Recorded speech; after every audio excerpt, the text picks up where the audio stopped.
Welcome back, everyone. We're here on round 2 of the Eagle course, and we've just completed week 3 of 5 during this closure. Just want to give you a quick video update on what's been going on as the team has been working through these cultural practices. Before we get into the details of this closure, just want to give a quick update on the weather. We have received 2.85 inches of rainfall during this Eagle closure. That puts us year to date at 26.59 inches. Our lake levels are still low, especially for this time of year. We like to see them at least close to full by now.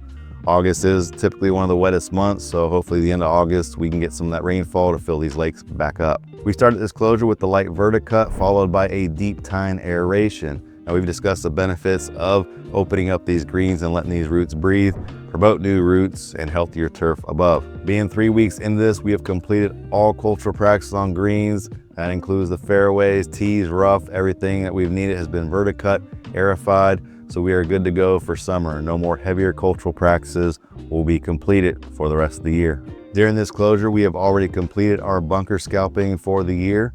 This is typically done in the summertime to help promote new growth.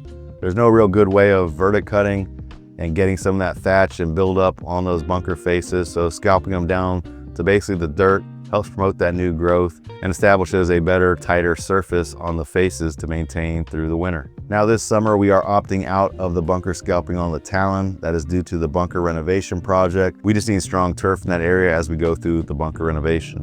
This past week on the Eagle, we went back to the greens and did a DryJect application. This is dry sand material that is injected into the greens using water pressure and creates channels of these greens that help dilute some of that organic material. What's good about this practice is it's little disruption on the surface of the greens, so the healing time is pretty quick. So we have 2 more weeks left on this Eagle course. We got a couple little minor projects to do, nothing major. Again, all cultural practices are done. The team is concentrating on some of the detail work and getting ready for this reopening on September 2nd. I apologize for not having Ruby with me on this one. She's back at the shop taking a nap and trying to stay cool during this summer weather. Thank you all so much for watching. Y'all take care now. Bye.